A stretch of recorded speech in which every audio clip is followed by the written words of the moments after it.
Ghost in the Shell is directed by Rupert Sanders and stars Scarlett Johansson, Michael Pitt, Chin Han, Pilou Asbaek, and Juliette Binoche.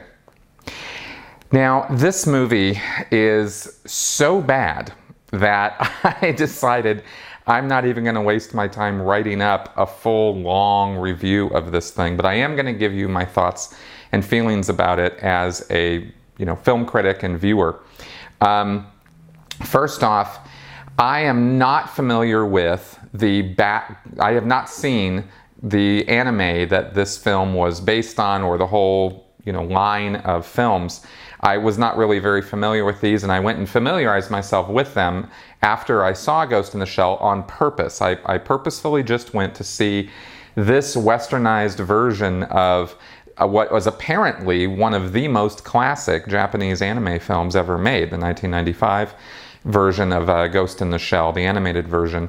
And so I just wanted to see this clean. There's a lot of controversy about this film over its whitewashing, with Scarlett Johansson starring as what was originally a Japanese character, and I just wanted to see, how badly could they screw this up. Actually went in there, without any thought about it at all. Just, okay, show me what you got. And ending out being extremely disappointed. And not alone in that. I was in a packed theater, and when the credits started rolling, I could see and hear other people saying, what the hell, this was bad. And so I know I'm not alone in this, and I don't think that I'm being unduly unfair to this movie. All right, so there's quite a few points to hit on this film, so let's just sort of go by the numbers here. First off, in terms of direction, Rupert Sanders is the only other claim to fame as a director of a major motion picture was 2012's Snow White and the Huntsman, which was not a poorly directed movie. Like this one, the main problem with it was the story, the screenplay. This movie, Ghost in the Shell, was a disaster of a screenplay. So I don't fault the director for his work. He did perfectly fine work with what he was given. The acting was fine. Scarlett Johansson actually did a fine job, and so did everybody else connected with it, in terms of it being a big budget, high flown, big concept, Hollywood, Japanese collaboration on a future shock sort of film. So what kind of, what are you going to bring to that kind of a character? It's a fantasy. And apparently, from what I've read, Johansson did pretty good at duplicating the mannerisms and facial expressions and attitude of the character as given in the comic books and in the anime. She clearly did some study on that and wanted to present, a big screen adaptation, live adaptation of what was previously just a drawn character. So I don't have any problem with any of the work that the actors or the director or the filmmakers actually brought to, the project.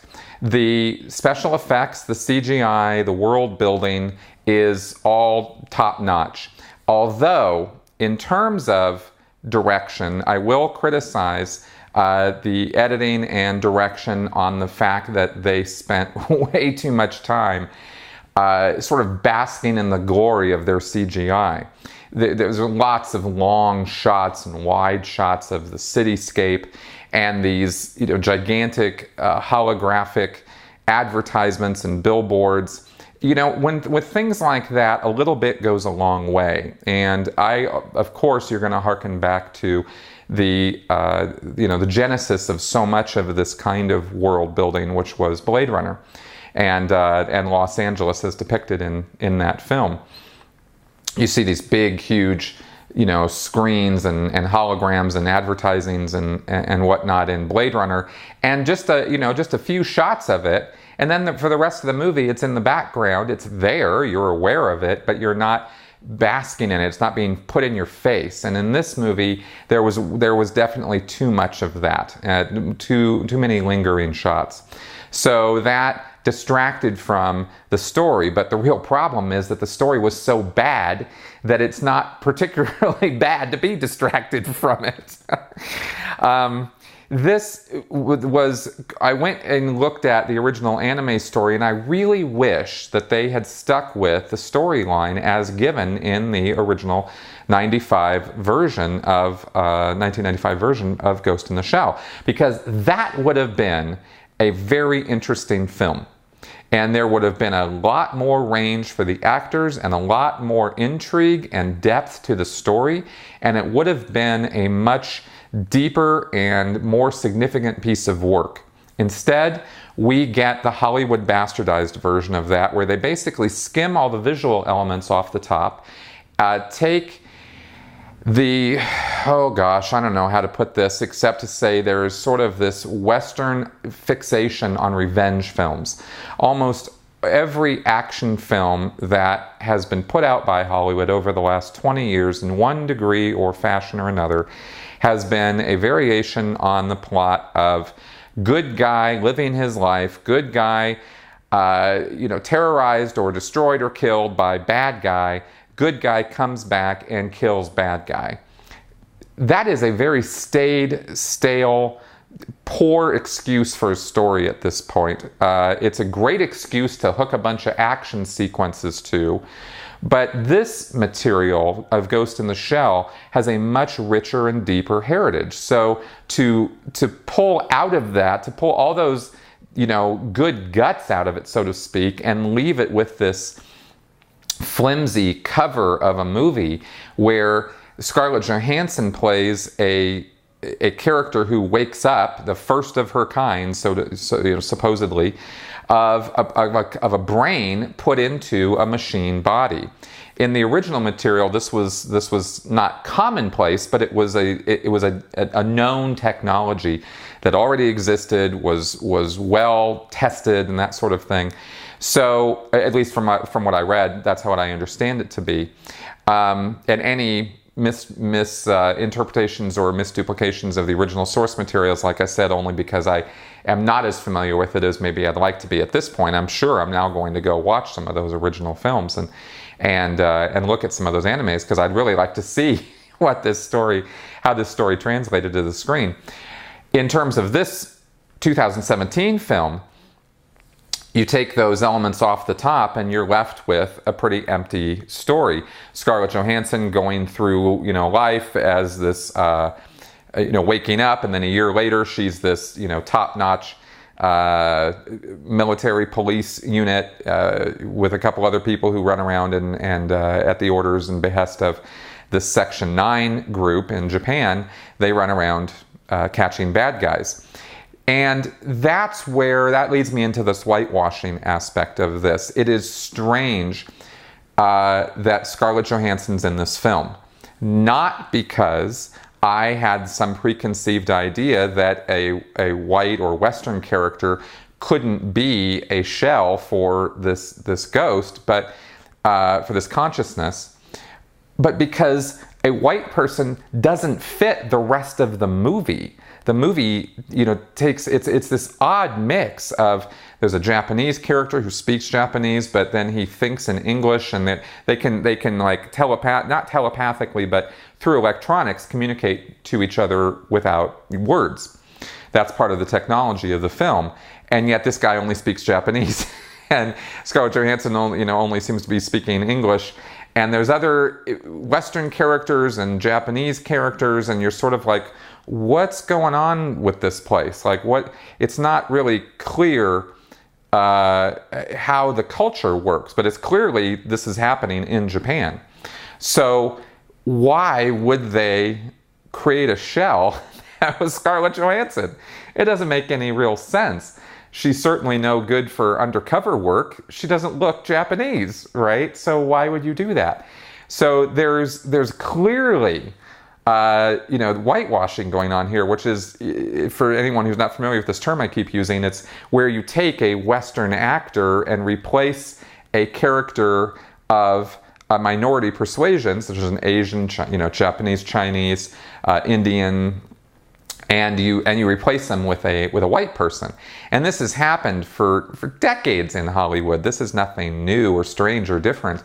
But it is very unfortunate that in our modern times, when we have no reason to really do that except for name recognition, which is purely money motivated, right? There are many Japanese actresses, I'm sure, who could have done a brilliant job with this.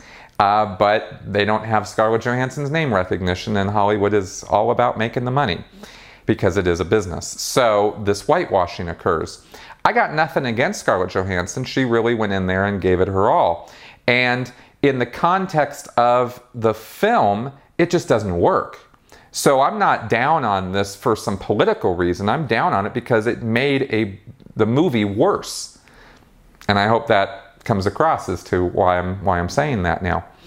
As far as the rest of the story goes, it was very, grade school level, kindergarten type of process in terms of everything became very predictable very quickly as to what was going on. So the only thing that made the movie stand out as at all interesting was what sort of visual effects or special effects were going to be brought to this. And those were all, like I said, top notch. I didn't have any problem with the CGI and whatnot.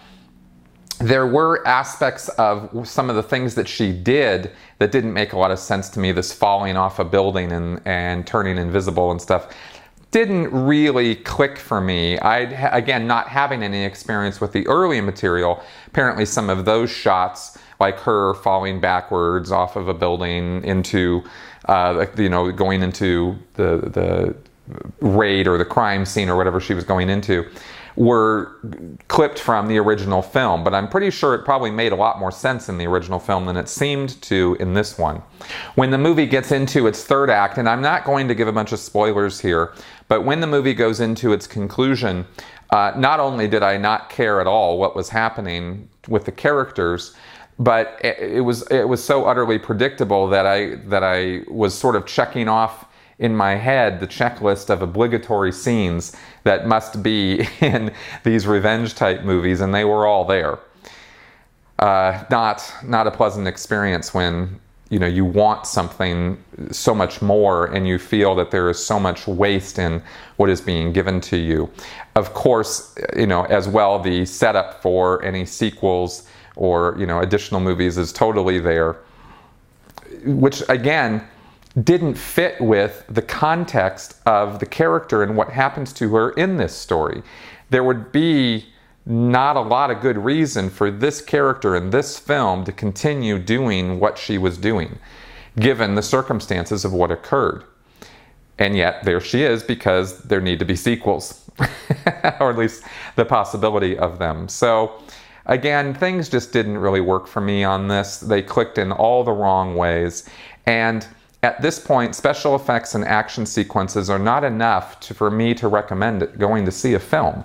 They're too, not easy to produce, but there's so much good CGI and special effects connected with movies that are good stories that when you have a bad one, I don't really see an excuse to go see a movie just for those reasons. So on that basis, I'm giving this movie a rating of pretty bad.